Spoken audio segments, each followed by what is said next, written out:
तो guys Gojo की death और काशिमो की डिफीट के बाद अब सुकुना से लड़ने यूटा, माकी या फिर हकारी नहीं बल्कि इतादोरी यूजी आया है, वो भी अपने हाथों को म्यूटेट करा के। तो आज इन्हीं पावर्स के बारे में बात करेंगे, stay tune till the end. तो हमें ये तो हिंट्स दे ही दिए थे शुरुआत में शो ने कि इतादोरी के अंदर कुछ तो पावर्स है जो उसके अंदर आगे अवेक होने वाली है और शायद सुकुना हिक की पावर्स उसमें अवेक होंगी जैसा कि गोजो ने बोला था। तो हमें जेजेके के नए कलर्ड पैनल से पता चला है कि वो जो पिकोलो जैसे हाथ थे और उसके नाखून थे वो कोई गलती नहीं बल्कि उसकी कोई पावर्स ही है। इसका मतलब वो पावर्स इतादोरी की है और आगे जाके हमें कुछ मजेदार दिखने वाला है। वैसे भी इतादोरी को कुछ गॉड लेवल एक्सपेरिमेंट्स करके पैदा किया गया था और केंजाकू ने चोजो को एक फेलियर बोला है और इतादोरी को माय सन करके भी रेफर किया है। इसका मतलब इतादोरी के अंदर उससे भी ज्यादा पोटेंशियल है और वैसे भी Kenjaku is rumoured to be his mother. मतलब भाई ने अपनी केवल स्ट्रेंथ के मुकाबले में ग्रेड 1 कर्स स्पिरिट्स को पेल दिया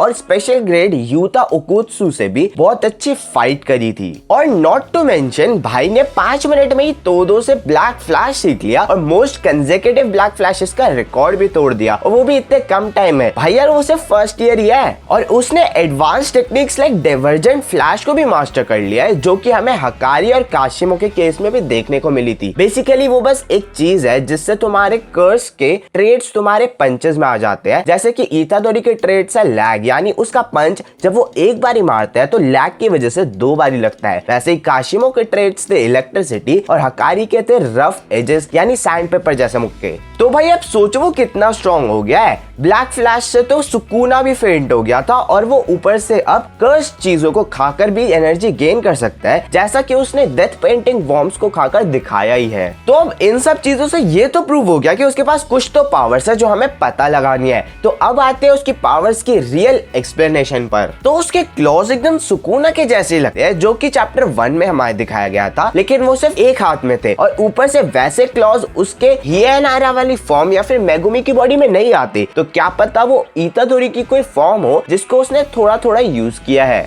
साथ ही गोजो ने बोला हुआ था कि सुकुना की टेक्निक्स इतादोरी में आएंगी यानी क्लीव और डिसमेंटल, जिसकी मदद से वो आगे भी इन टेक्निक्स को यूज करने वाला है। या फिर क्या पता उसके पास सोल मैनिपुलेशन आ जाए क्योंकि उसके हाथ माहितो की ट्रू फॉर्म के बहुत ही ज्यादा क्लोज है और वैसे ही केंजाकू तो है ही चीजों को क्लोज करने के लिए क्योंकि उसे र्यूमर किया गया है उसकी माँ के साथ। हाँ मैं जानता हूँ ये चीज बहुत बार बोल दी मैंने, मगर एक चीज और, केंजाकू ने क्या पता सुकुना ही की एक फिंगर इस्तेमाल करके इतादोरी को बनाया हो क्योंकि जैसा कि मैंने तुमको बताया कि उसे एक्सपेरिमेंट से बनाया गया है। एंड मैंने इस चीज पे एकदम डिटेल्ड वीडियो भी बनाई है और उसमें केंजाकू का रोल भी समझा है। तो साइड में अपीयर होने वाली वीडियो पे क्लिक कर देना, लास्ट में मैं डाल दूंगा। एंड मिलते हैं ऐसी किसी अमेजिंग वीडियो के साथ, तब तक के लिए सायोनारा और चैनल को सब्सक्राइब कर देना बाकी अपडेट्स के लिए।